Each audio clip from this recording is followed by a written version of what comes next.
ibadah persekutuan pemuda Aras, Jemaat Gemim Yudea Paldua, tertabislah hanya di dalam nama Bapa, Anak, dan Roh Kudus. Amin.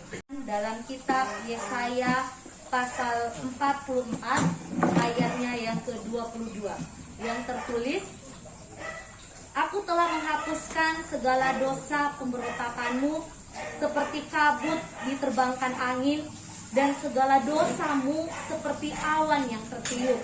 Kembalilah kepadaku, sebab aku telah menebus engkau. Kita angkat pujian ada satu, sobat. Saudari, pemuda-pemudi yang dikasihi Tuhan, kita membuka Alkitab kita bersama-sama, ya, yang terdapat di 1 Korintus pasalnya yang pertama. 1 Korintus pasalnya yang pertama, ayatnya yang ke-10 hingga ayatnya yang ke-17. Sekali lagi, 1 Korintus pasalnya yang pertama, ayatnya yang ke-10 sampai ayatnya yang ke-17. Saya rindu untuk membaca ayat ini secara bergantian, ya. Untuk kaum pria akan membaca ayat ini, ayat yang berangka ganjil, ya, dan perempuan, kaum wanita akan membaca ayat yang berangka genap. 1 Korintus pasalnya yang pertama, ayatnya yang ke-10 sampai ayatnya yang ke-17. Kaum wanita, tetapi aku menasihatkan kamu, saudara-saudara, demi nama Tuhan kita Yesus Kristus, supaya kamu setia, setara, dan jangan ada perpecahan di antara kamu. Tetapi sebaliknya, supaya kamu erat bersatu dengan sehati sepikir. Sebab saudara-saudaraku, aku telah diberitahukan oleh orang-orang dari keluarga Chloe bahwa ada perselisihan di antara kamu. Yang aku maksudkan ialah bahwa orang masing-masing berkata, aku dari golongan Paulus, atau aku dari golongan Apolos, atau aku dari golongan Kefas, atau aku dari golongan Kristus. Adakah Kristus sebagai ini? Adakah Paulus diselesaikan dengan kamu? Atau adakah kamu dibaptis dalam nama Paulus? Aku mengucap syukur bahwa tidak ada seorang pun di antara kamu yang aku baptis selain Kristus dan Gaius.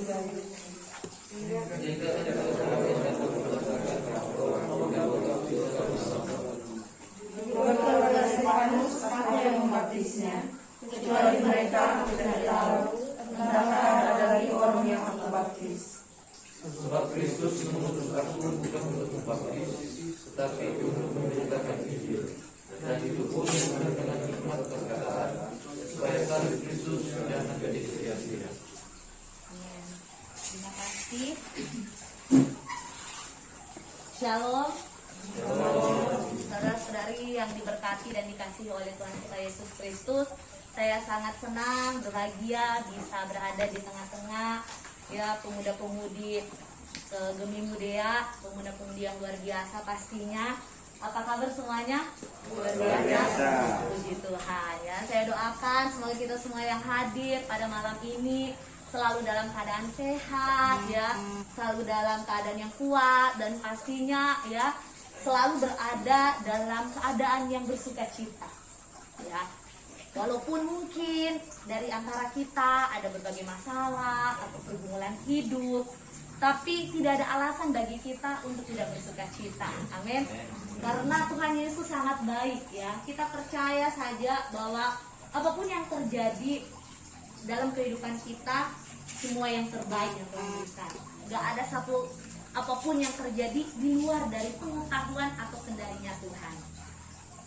Pembacaan kita pada malam ini seperti tema perenungan kita sepanjang minggu yang berjalan, ya, berbicara tentang solidaritas dalam pelayanan. Berbicara tentang solidaritas, saudara-saudari, itu berbicara tentang suatu sifat perasaan, tentang mempunyai atau memperlihatkan perasaan yang bersatu, atau sifat satu rasa, jadi seia, sekata, ya. Kalau dalam kehidupan sehari-hari mungkin ya senasib, ya itu adalah suatu pengertian dari solidaritas. Dan juga berbicara tentang solidaritas, itu juga berbicara tentang perasaan setia kawan, ya. Seiring dengan perubahannya zaman yang terjadi pada saat ini, ketika kehidupan manusia, ya teknologi sudah semakin canggih, sudah semakin berkembang, semakin maju, maka nilai-nilai kebersamaan akan semakin sulit untuk kita jumpai. Oh, betul ini. Ya karena keadaan, ya kadangkala ya nilai-nilai kebersamaan ini sudah tidak ada kita jumpai lagi. Hal ini terjadi karena adanya pergeseran nilai, ya, atau shifting value, di mana nilai-nilai kebersamaan ini hampir ya tidak kita jumpai lagi. Atau mungkin ya kita menjumpai nilai kebersamaan, tapi maaf kata, ya kadang kebersamaan itu didasari oleh suatu kepentingan umum, ya. Jadi dia Pak karena maaf, karena mubah calon, jadi banyak jadi kebersamaan. Sedangkan kalau memang dalam kebersamaan yang sesungguhnya, ya kekompakan itu sudah saya bilang sudah jarang untuk bisa kita temui lagi. Selain itu, arus gelombang yang sangat kuat, globalisasi yang sangat kuat, ya sangat pesat juga. Ini selalu mengkondisikan setiap orang menjadi individualistik dalam mengerjakan sesuatu. Dan tidak jarang akhirnya sikap egoisme dan juga ambisius yang menjadi lifestyle dari manusia di zaman yang ada ini. Ya, jadi gaya hidup kita pada saat ini ya sudah sering egois, ya, sering ambisius, ya. Itu adalah hal-hal yang sebenarnya tidak baik untuk ada dalam kehidupan kita. Saudara-saudari yang diberkati dan dikasihi Tuhan, gaya hidup yang ada pada saat ini kebanyakan orang sudah mulai berubah, ya. Internet yang seperti saya bilang tadi, perkembangan teknologi, komunikasi, ya sudah semakin berkembang, akhirnya mempergeser ya nilai-nilai hidup, bahkan menyeret perilaku manusia dengan gaya hidup yang tidak pernah kita bayangkan sebelumnya. Salah satunya sikap menghalalkan segala cara, ya itu menjadi senjata yang paling ampuh untuk mengikis kebersamaan dan mengabaikan nilai-nilai kemanusiaan yang ada. Sampai ya konflik, gesekan sosial, permusuhan dan perselisihan itu menjadi sebagai instrumen untuk mencapai keinginan. Contoh, ya mungkin kita kadang menemukan ya, ataupun mungkin ya kita introspeksi diri, atau jangan-jangan saya yang melakukan ini. Ya, ketika kita ingin dipromosikan dalam pekerjaan kita, ketika kita ingin naik jabatan ya di posisi kita, ya kadang tanpa kita sadari atau kita melihat orang-orang yang ada saat ini, mereka menghalalkan segala cara ya untuk mendapatkan posisi ini, untuk mendapat promosi ini dengan cara mungkin maaf kata ya mencari kejelekan orang, ya menjatuhkan teman-teman kita. Kemudian maaf kita menjadi orang yang maaf ya munafik ya, dimana di depan kita tuh baik-baik sama dia, ternyata di belakang secara nggak langsung kita menjelekkan, kita menjatuhkan ya. Itu kita kadang menemukan hal-hal itu, sehingga tidak ada lagi nilai kebersamaan untuk berjuang bersama, untuk bekerja keras bersama, untuk kompak dalam satu tim ini bersama, ya. Itu sering kita temui, entah itu di dunia pekerjaan kita, dunia sekolah, atau maaf bahkan di dunia pelayanan, ya. Jadi nilai-nilai kebersamaan itu mulai tergeser dengan keadaan yang ada saat ini. Orang jadi egois, ya, jadi egoisme, jadi ambisius, sehingga banyak cara untuk yang menghilangkan nilai-nilai kebersamaan ini. Saudara-saudari yang dikasihi Tuhan, pembacaan kita pada malam ini ya tertuju di kota Korintus ya, karena ya surat Korintus ini merupakan surat Paulus yang pertama kepada jemaat di Korintus. Jadi jemaat yang ada di kota Korintus. Sejarah ya kota Korintus ini merupakan kota yang sangat nyaman bagi sebagian besar orang yang hidup dalam hedonisme ya.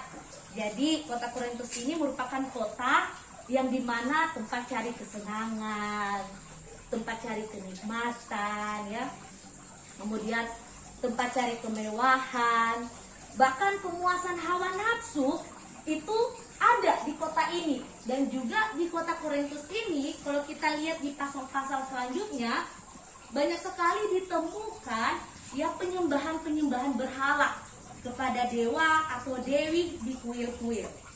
Nah, penduduk kota Korintus ini sangat terbuka ya terhadap dunia luar, sehingga membuat mereka menjadi orang yang sangat bebas. Bahkan ya ahli sejarah menuliskan bahwa kota Korintus ini ya atau menyebutkan orang-orang yang ada di kota Korintus ini sebagai orang-orang yang maaf, orang-orang yang bejat atau orang-orang yang amoral ya. Namun sejahat-jahatnya ya jemaat atau orang yang ada di kota Korintus ini ya, kota Korintus ini juga sebagai tempat yang strategis untuk menjadikan kota ini sebagai pekabaran Injil, sehingga Paulus kita lihat merintis jemaat di Korintus. Nah, teman-teman, melihat kehidupan yang plural dan sangat terbuka dari kota Korintus, hal ini memungkinkan orang-orang di Korintus itu terjebak dalam berbagai perbedaan dan juga gesekan. Bahkan ya terjadi perselisihan, bahkan terjadi konflik. Nah, itulah sebabnya potensi terjadi perbedaan akan sangat memungkinkan terjadi di tengah-tengah persekutuan jemaat di Korintus. Jadi ya ketika kita lihat di tengah kehebatan jemaat Korintus ini, ada sebuah ancaman yang membahayakan tubuh Kristus, yaitu perpecahan. Nah, pembacaan kita pada malam ini di sini ketika kita lihat Paulus datang ya, dan Paulus menyikapi perselisihan yang terjadi di Korintus ini. Sebagaimana kalau kita lihat ya, Paulus ini mendapat info ya. Jadi kayak keluarga ini kayak jadi mata-mata ya, atau jadi orang yang maaf mengadu kepada Paulus apa yang sedang terjadi ya. Jadi keluarga Chloe ini menceritakan kepada Paulus tentang perpecahan jemaat yang ada di sana. Nah, bagi jemaat Korintus ya, mereka sangat sulit untuk membangun solidaritas pelayanan yang seperti yang dikatakan Paulus di ayatnya yang ke-10 di situ, untuk mereka seia, untuk mereka sekata ya, untuk mereka sehati, untuk mereka sepikir. Ya, itu mereka sulit untuk membangun itu. Kenapa mereka sulit? Ya, kalau kita lihat juga di ayat ini, karena pada saat itu ya ada 4 golongan, ya, 4 kelompok atau golongan itu yang berdasarkan ketokohan dari pemberitaan Injil. Ya, yang pertama ada golongan Paulus, ya, di mana itu merupakan kumpulan-kumpulan dari orang yang fans, ya, atau mengidolakan Paulus. Kemudian yang kedua ada golongan Apolos, dan yang ketiga adalah golongan Kefas, ya. Nah, Apolos ini adalah seorang dari Efesus, dan Apolos ini adalah seorang yang terpelajar dan dia sangat fasih dalam berbicara. Kemudian dia juga sangat ahli dalam menggali kitab suci. Jadi orang yang seperti itu ya istilahnya jadi auto banyak fans ya. Kemudian kalau Kefas, dia juga adalah seorang Yahudi yang taat akan hukum Taurat. Itu 3 kelompok atau golongan yang ada. Dan juga ada 1 kelompok ya, yaitu golongan Kristus, yang ini merupakan suatu kelompok atau golongan yang terdiri dari guru-guru palsu yang memusuhi Rasul Paulus, sehingga mereka mengaku bahwa mereka memiliki kerohanian atau hikmat yang lebih tinggi. Jadi saya yang paling pintar nih. Nah, dari keempat golongan ini, Paulus menyalahkan sikap yang menggolongkan mereka, sehingga apa? Jadi terkotak-kotak. Oh, ini jadi geng Paulus, jadi geng Apolos, jadi geng Kefas, ya, jadi golongan Kristus. Akhirnya jadi terkotak-kotak. Nah, ketika terkotak-kotak, ya otomatis jadi yang ada namanya perpecahan.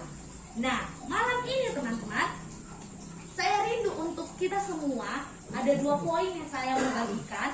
Bagaimana sih cara kita untuk menumbuhkan solidaritas dalam pelayanan? Jadi ketika kita melihat ternyata wow, solidaritas ini sangat penting dalam pelayanan, karena ini suatu perasaan yang satu, seia, sekata, ya. Jangan sampai oh maaf ada geng A, ada geng B, geng C di jemaat Yudea, ya. Sampai ketika ada kegiatan, ketika ada ibadah atau acara, ya, bikin kita jadi apa? Jadi terkotak-kotak. Oh, setahu bagian sana, oh bagian ini nih, ini nih, ya. Kemudian kalau dalam kegiatan, oh banyak, maaf kata, oh bagus seciri, ya. Begini Pak. Jangan teman-teman, ya. Dalam pelayanan, dalam pekerjaan kita, dalam kehidupan sehari-hari, kita harus menanamkan nilai-nilai kebersamaan. Kita harus memiliki ya solidaritas yang ada. Nah, malam ini bagaimana sih cara kita untuk menumbuhkan solidaritas dalam pelayanan? Ada 2 hal yang ingin saya bagikan. Nggak usah banyak-banyak. Banyak saya 2 saja, ya. Mungkin minggu depan saya lupa. Jadi 2 saja teman-teman. Yang pertama, jagalah hatimu. Yuk, mungkin ini ayat yang sudah familiar bagi kita, ada di Amsal 4 ayat 23. Ya. Amsal pasalnya yang keempat, ya, ayatnya yang ke-23, ya. Gimana cara kita untuk tetap solidaritas, ya, seia sekata, ya. Yang pertama yaitu jagalah hatimu, ya. Amsal pasalnya yang keempat, ayatnya yang ke-23, ya. Demikian firman Tuhan. Jagalah hatimu dengan segala kewaspadaan, karena dari situlah terpancar kehidupan. Ya, kunci yang pertama yang bisa kita lakukan untuk menumbuhkan solidaritas dalam pelayanan, jagalah hatimu. Ya, berbicara tentang hati itu berbicara tentang sumber keinginan, sumber keputusan yang ada pada orang dalam hati ini. Ya, sikap hati yang Tuhan inginkan dalam terang kehidupan yaitu sikap hati yang tulus. Ya, ini tulus bukan artis yang penyanyi ya, tapi tulus ya suatu bentuk ungkapan. Dimana kalau kita lihat sebenarnya teman-teman, berbicara tentang tulus ini itu berbicara tentang kemurnian, ya. Jadi tidak berdosa. Kemudian berbicara tentang tulus, ini berbicara tentang di dalam pikiran kita yang tidak tercampur dengan yang namanya maaf kejahatan, niat jahat, atau ada maksud terselubung atau kepalsuan. Ya, jangan sampai orang yang ada pada malam ini berpura-pura penuh dengan kepalsuan. Jangan. Tapi mari milikilah sikap hati yang tulus. Ya, sehingga apa? Sehingga hal itu dapat menghindari kita dari yang namanya kepahitan ataupun kekecewaan. Ya, ketika pelayanan kita maaf tidak dihargai, pelayanan kita diremehkan orang lain, ya, pekerjaan yang kita lakukan nih nggak dianggap, ya, disepelekan, ya, jangan sampai kita menjadi kepahitan dan kekecewaan. Yang Tuhan mau, ya, kita memiliki sikap hati yang tulus. Apapun yang kita lakukan hanya untuk Tuhan, ya, kita tulus hanya untuk Tuhan, dan kita, ya, melayani Tuhan bukan manusia. Jadi kita harus bedakan juga ya teman-teman ya, karena sesungguhnya maaf melayani Tuhan dan melayani diri sendiri itu sangat beti ya. beda tipis, ya, beda tipis. Jangan sampai orang maaf kata nih, orang alasan, oh, saya kok sementara melayani Tuhan, ya, memakai alasan melayani Tuhan, tapi maaf kata tanpa orang sadari, orang sebenarnya sementara melayani diri sendiri. Kita kok sementara melayani Tuhan ini, padahal orang nggak sadar orang sementara melayani diri sendiri. Terus bagaimana dan orang mau coba untuk menguji ini, ya? Cara orang menguji apakah orang melayani Tuhan atau melayani diri sendiri itu dilihat dari respon yang kita berikan tak kala pelayanan kita tidak dihargai oleh orang lain. Tak kala pendapat kita, keinginan kita tidak dihargai oleh orang lain. Respon kita seperti apa? Marah, sakit hati, mengundurkan diri. Tanpa kita sadari sebenarnya itu kita mau melayani diri kita sendiri. Tuhan dalam pelayanannya sudah biasa dihina, dicaci, ya. Apalagi banyak hal yang Tuhan alami. Sedangkan kita, ya, pelayanan gak dihargai. Atau pelayanan kita, ya, keinginan kita, pendapat kita itu disepelekan. Tanpa kita sadari, yang kita layani sebenarnya diri kita sendiri, ya. Sifat manusia ingin dihormati, benar? Ingin apa yang orang buat, gagas sekali nggak ada backing, ya, selalu dipuji-puji. Sifat manusia ingin dipuji, tapi bagaimana kalau sebaliknya? Nah, ketika dalam pelayanan, dalam pekerjaan kita, ya, kita nggak sadar bahwa yang sebenarnya kita lakukan itu melayani diri sendiri, ya. Pelayanan itu hanyalah jadi rutinitas kita. Karena apa? Karena tuntutan gereja, Pak. Karena tuntutan orang tua, ya, bukan karena alasan atau didasari bahwa kita mengasihi Tuhan. Hati-hati teman-teman, hati-hati, ya, pemuda-pemudi, ya, jangan sampai kita selalu menggunakan maaf kata melayani Tuhan, tapi tanpa sadari kita melayani diri kita sendiri. Kita pengen tampil, kita pengen dipuji, kita pengen ditepuk tangan, ya. Jangan, makanya jagalah hatimu, harus tulus, ya. Teman-teman, kita biasa dengar, ya, dan bukan dengar sih, ada di firman, di ayat, ya, di Alkitab, ya, tuluslah engkau seperti merpati, ya, cerdik seperti ular dan tulus seperti merpati. Siapa ini belajar dari merpati? Wah, belajar dari merpati. Teman-teman, kalau misalkan orang belajar biologi, ya, merpati ini, burung merpati ini adalah burung atau hewan yang tidak memiliki hati atau empedu. Nah, kalau teman-teman belajar biologi lagi, kita ingatkan hati atau empedu itu adalah fungsinya untuk apa? Untuk menyimpan racun-racun yang ada, ya.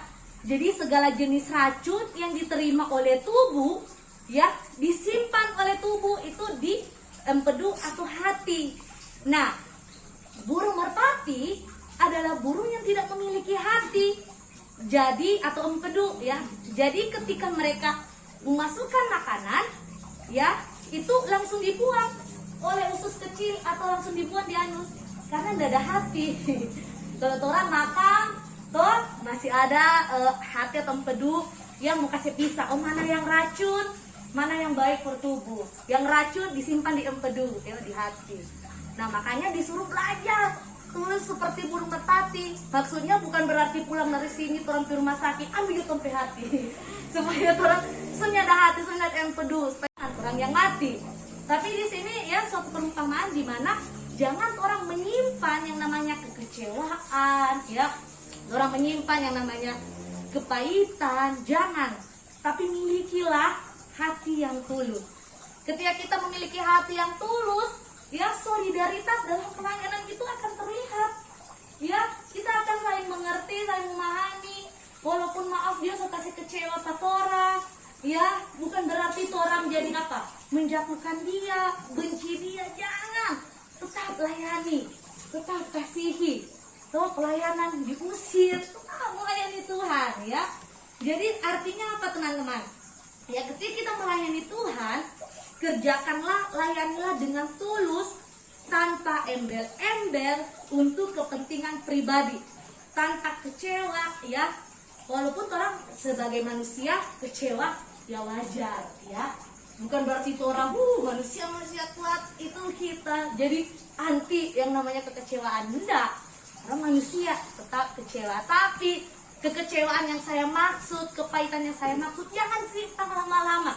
Alkitab jelas dibilang kok, kalau marah jangan sampai ke matahari terbit maaf, tenggelam ya. Supaya apa? Supaya jangan terlalu lama mau marah. Oke? Cukup hari ini juga orang marah, besok oke. Hari yang baru ya, suasana yang baru, berkat yang baru. Itu teman-teman. Jadi yang pertama, ya mari miliki, jagalah hatimu. Dan yang kedua, sadar dan saling peduli. Yuk kita lihat sama-sama di 1 Korintus 12. Ya, ini di Korintus ya teman-teman ya. Masih sangat berhubungan. Karena tujuannya sama ya, kepada jemaat Korintus. 1 Korintus 12 ayatnya yang ke-12 sampai ayatnya yang ke-31. Ini banyak sekali ya, tapi saya tidak akan membacakan ayat ini secara keseluruhan. Nanti teman-teman bisa baca ayat ini di rumah, direnungkan di rumah ya. Yang ingin saya baca yaitu ayatnya yang ke-27 ya. 1 Korintus 12 ayatnya yang ke-27. Demikian firman Tuhan, kamu semua adalah tubuh Kristus dan kamu masing-masing adalah anggotanya. Ya, itu ya teman-teman. Kita semua yang hadir pada malam ini adalah tubuh Kristus, ya. Dan tubuh Kristus dan anggota-anggotanya. Jadi Kristus adalah kepala kita. Kita ini adalah anggota-anggota tubuhnya. Jadi ya ada yang jadi kaki, ada yang jadi tangan, jadi mata, jadi telinga. Kalau orang baca ya ayat ini di ayat 12, ya di situ dibilang ya. Ayatnya yang ke-14. Karena tubuh juga tidak terdiri dari satu anggota, tetapi atas banyak anggota. Nah, coba kita berandai-andai nih, ya, andai kata. Kaki berkata, karena aku bukan tangan, aku tidak termasuk tubuh. Jadi benarkah ia tidak termasuk tubuh? Tidak, dia tetap termasuk tubuh. Nah, kemudian kita lihat ayatnya yang ke-21. Jadi, mata tidak dapat berkata kepada tangan, aku tidak membutuhkan engkau, ya. Dan kepala tidak dapat berkata kepada kaki, aku tidak membutuhkan engkau, ya. Malahan justru anggota-anggota tubuh yang nampaknya paling lemah, yang paling dibutuhkan, ya. Kemudian kalau kita baca juga ayat ini, di mana kaki, tangan, mata, dan telinga itu saling membutuhkan, ya. Orang nggak bisa mau melihat, orang nggak bisa mau mendengarkan, atau orang istilahnya tidak bisa menggunakan satu alat panca indera kita saja. Seperti misalkan ya, orang tidak bisa melihat, oh itu binatang ini, tanpa orang mendengar istilahnya DP suara ya, atau orang tidak bisa mendengar ya, tidak hanya bisa mendengar tanpa orang melihat. Jadi di sini teman-teman, orang harus sadar dan saling peduli ya, bahwa yang ada di sini bukan hanya tangan semua, ada juga yang jadi kaki, ada yang jadi tangan ya, ada yang jadi mata, jadi telinga ya. Supaya apa? Supaya orang sadar, orang pahami ya, bahwa setiap orang sebenarnya di sini adalah orang yang Tuhan pakai ya. Orang di sini adalah anggota-anggota tubuh Kristus yang memiliki tugas, tujuan atau tanggung jawab yang berbeda-beda.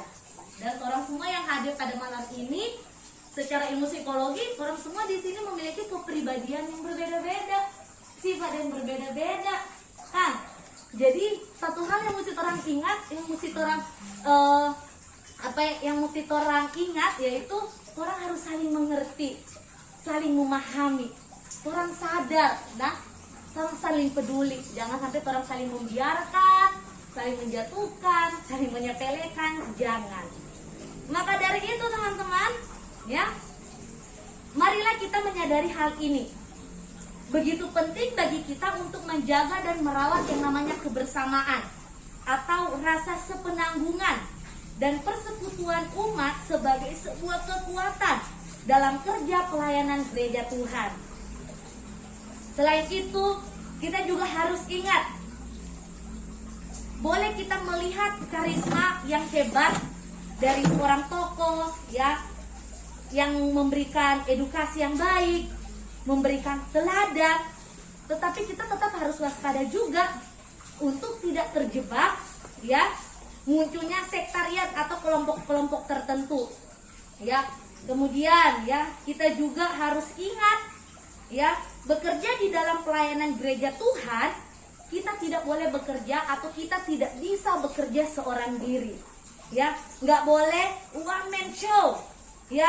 Kita nggak boleh juga terpusat pada satu orang aja. Maaf, pendeta sebagai senternya kita ya, tetapi kita juga harus melainkan yang harus mengingat untuk terus kerjasama ya. Kita harus kerjasama, harus setia kawan, harus mengerjakan tugas tanggungan jawab dengan baik ya, memberikan teladan dalam kedewasaan iman sehingga berkontribusi dan berintegritas sambil terus menghadirkan tanda-tanda kerajaan Allah bagi dunia. Oke teman-teman, baiklah ya, malam ini kita boleh belajar sama-sama, kita merenungkan kebenaran firman Tuhan, solidaritas dalam pelayanan, bagaimana harus kita tumbuhkan, jangan sampai tergeserkan karena keadaan zaman, kemajuan teknologi, jangan, tapi kita terus harus bisa merawat dan memelihara dan memiliki pastinya solidaritas dalam pelayanan kita, dalam pekerjaan kita, dan dimanapun kita berdiri dan berada.